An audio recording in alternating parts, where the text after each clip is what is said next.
সব থেকে হাস্যকর, কারণ আমরা তো আমাদের হাতে কলম থাকার কথা।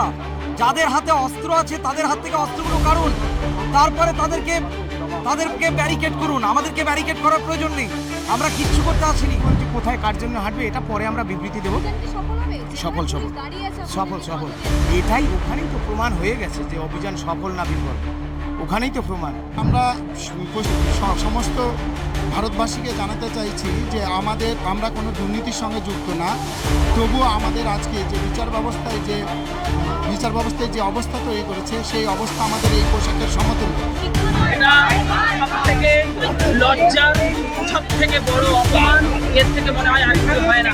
আপনারা আমাদের চাকরি গেছে, আপনারা আনন্দ করুন, কোনো অসুবিধা নেই, কিন্তু আপনারা নিজেদের অধিকার নিয়ে নিন। আপনাদের একটা কথা বললো, লক্ষ্মীর ভাণ্ডারে আর ভূত হয়ে থাকবেন না, মমতার প্ররোচনায় আর পা দেবেন না।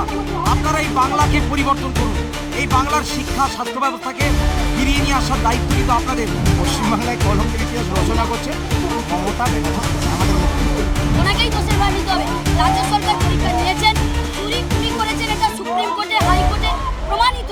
সুপ্রিম কোর্ট এবং হাইকোর্ট প্রমাণিতভাবে ওনাকে চোর বলেছেন, তার কারণে আমরা ওনাকে চোরের রানী বলছি। যে আমরা যারা অযোগ্য তারাই যোগ্যদের উপর লাঠি ঘোরাবো, তারাই যোগ্যদের উপর ছুরি ঘোরাবো।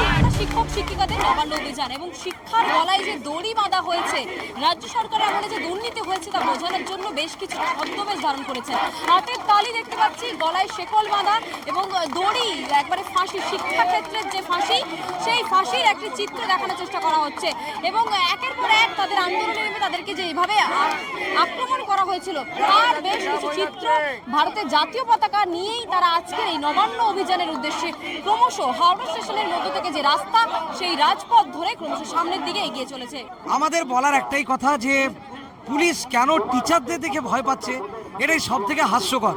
কারণ আমরা তো আমাদের হাতে কলম থাকার কথা। যাদের হাতে অস্ত্র আছে তাদের হাত থেকে অস্ত্রগুলো কারুন, তারপরে তাদেরকে ব্যারিকেড করুন। আমাদেরকে ব্যারিকেড করার প্রয়োজন নেই, আমরা কিচ্ছু করতে আসিনি, আমরা চাকরি নিতে এসেছি, আমরা চাকরিতে পুনর্বহাল হতে এসেছি।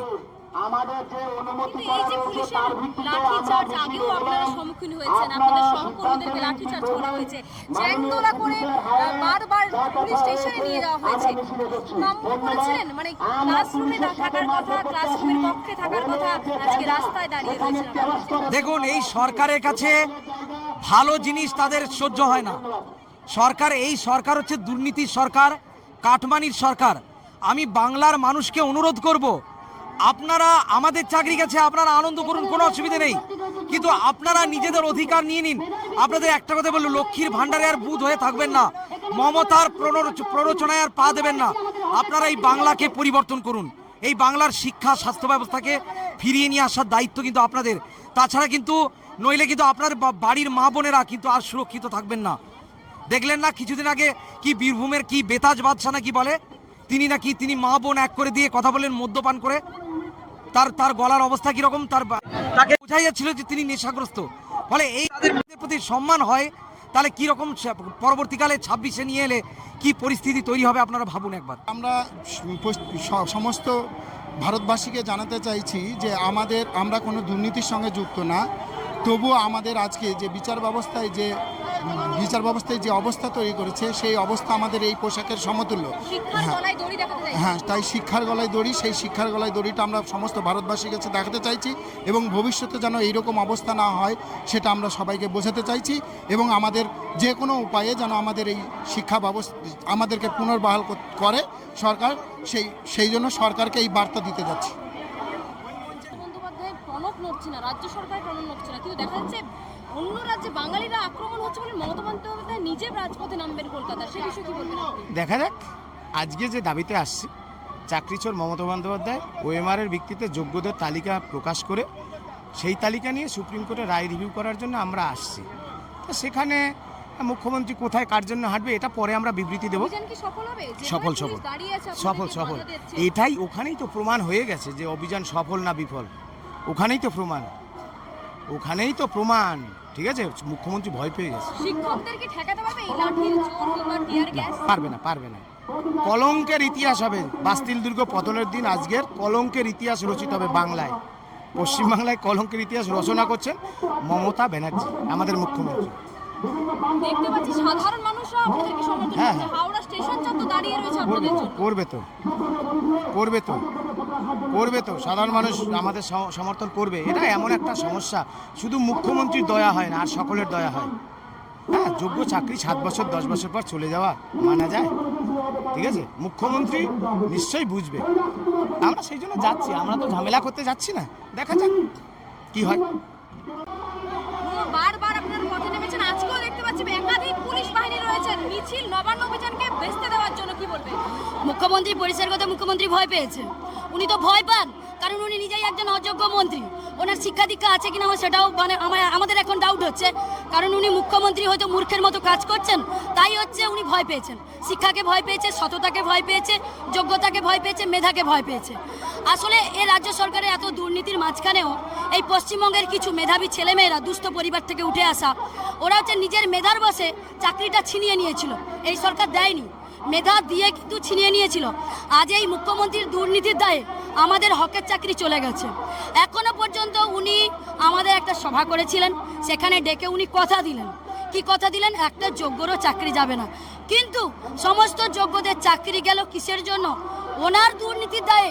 উনি সুপ্রিম কোর্টে যদি এটা বলতেন যোগ্য অযোগ্য লিস্ট দিয়ে দিচ্ছি বা আছে দিয়ে দেবো, তাহলে কিন্তু আজ আমাদের চাকরি যেত না। চলে গেল, পরীক্ষায় পাশ করে বসে রয়েছে মানুষজন, কাকে দোষী বলে মনে করছেন? দেখুন, এখানে একদম পরিষ্কার, যিনি পরীক্ষা নিয়েছেন ওনাকেই দোষের ভার নিতে হবে।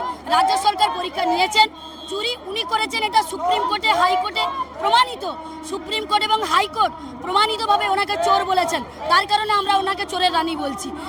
এই দায় আর কারোরই নয়। মুখ্যমন্ত্রী যদি আজ চুরি না করত, তাহলে বিরোধীরা মুখ্যমন্ত্রীর বিরুদ্ধে বলতে পারতো না। ভারতীয় সংবিধান অনুযায়ী আমরা ভারতের নাগরিক, আমাদের উপরে যে বিচার হয়েছে, অর্থাৎ আমরা যোগ্য স্বচ্ছ হওয়া সত্ত্বেও আমাদেরকে চাকরি কেড়ে নেওয়া হয়েছে শুধুমাত্র সরকারের প্রতিষ্ঠানগত দুর্নীতির জন্য। আমরা মানবিক মুখ্যমন্ত্রীকে বলতে চাই যে আপনি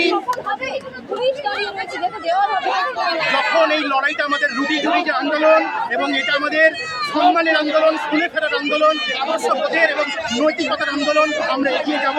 এবং ভারতীয় দণ্ডবিধি অনুযায়ী যে আমাদেরকে শাস্তি দেওয়া হয়েছে, মহামান্য হাইকোর্ট বা সুপ্রিম কোর্টকে বলবো আমাদের যে শাস্তি দেওয়া হয়েছে সেটা তুলে নেওয়ার জন্য।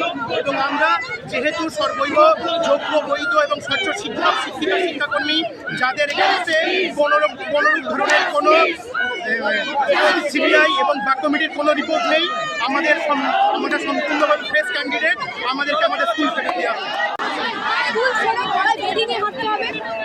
এটা সব থেকে লজ্জার, সব থেকে বড় অপমান।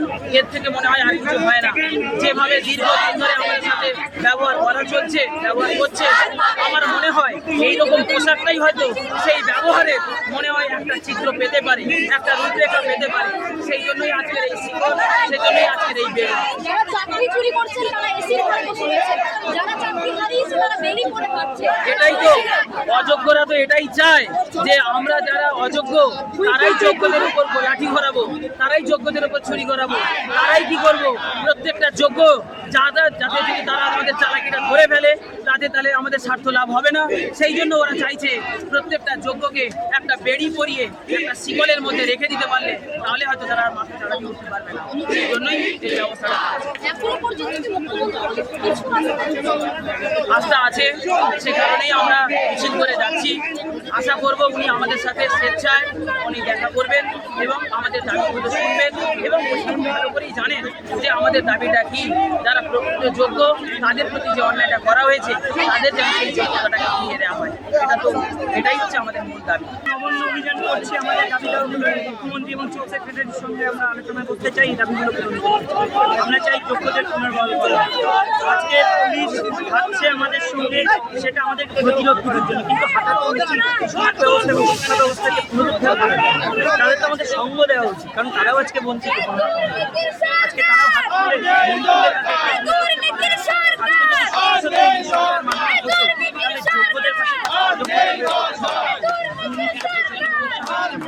তাহলে আজকে আমরা চাইবো, এখনো সময় আছে, সরকার তার ভাবমূর্তিটাকে অনুরোধ করুক, আমাদের দাবিগুলো পূরণ করুক এবং যথাযথভাবে একটা নিদর্শন তৈরি করুক সমাজের কাছে, যে তারা শিক্ষা ব্যবস্থা এবং সমাজ ব্যবস্থা, স্বাস্থ্য ব্যবস্থা উন্নতই সব থেকে আগে দেখতে চাই এবং সমাজ ব্যবস্থার অবক্ষয় যাতে না হয় সেদিকটাও দেখা দরকার। জীবনে আপনাদের লক্ষ্য এক থাকলেও অন্যদিকে লক্ষ্য থাকলেও দেখা যাচ্ছে আপনাদের বিভাজন তৈরি হয়েছে, দুটো আলাদা আলাদা গোষ্ঠীতে নবান্নের উদ্দেশ্যে রওনা হচ্ছে, সেই উদ্দেশ্যে কি বলবেন? আমাদের দিক একই, আমরা একসঙ্গে যাচ্ছি, টিম অনেক রয়েছে, বিভিন্ন মঞ্চ বিভিন্ন সংগঠন রয়েছে, তারা তাদের ব্যানারে হাঁটছে, আমরা জাস্ট গ্যাপ মেনটেন করে হাঁটছি যাতে করে কোনো ক্র্যাশ না তৈরি হয়। কিন্তু সবাই যোগ্য, যারা সামনে যাচ্ছেন তারাও যোগ্য, যারা পেছনে যাচ্ছেন তারাও যোগ্য, একটাই পরিচয় যোগ্য চাকরি এবং তাদের সবার চাকরি পুনর্ভর করার দায়িত্ব। একদম শেষ করে নবান্ন অভিযানে যারা হাঁটছেন বর্তমানে আমরা দেখেছি বিচারের জন্য দেখুন, পুলিশের কাজ করবে, আমরা কোনো কিছুতে ভয় পাই না, কারণ সেই ভয় আমাদের আর নেই। আমরা তো আজকে চাকরি হারা, জীবন নষ্ট মরে যাওয়ার আগে অক্সিজেনটুকু পেতে চাইবো না, আন্দোলন করবো না, আমাদের হকের লড়াই আমরা হতে পারে, আমরা প্রতিরোধ আমরাও গড়ে তুলব, আমরা নিশ্চয়ই আমাদের হকের জন্য শেষ হবে। আরো ভালো ভালো খবর দেখতে সাবস্ক্রাইব করুন বাংলা হান্টের ইউটিউব চ্যানেল। বাংলা হান্টের আরো খবর দেখতে নজর রাখুন। বাংলা খবর মানেই বাংলা হান্ট।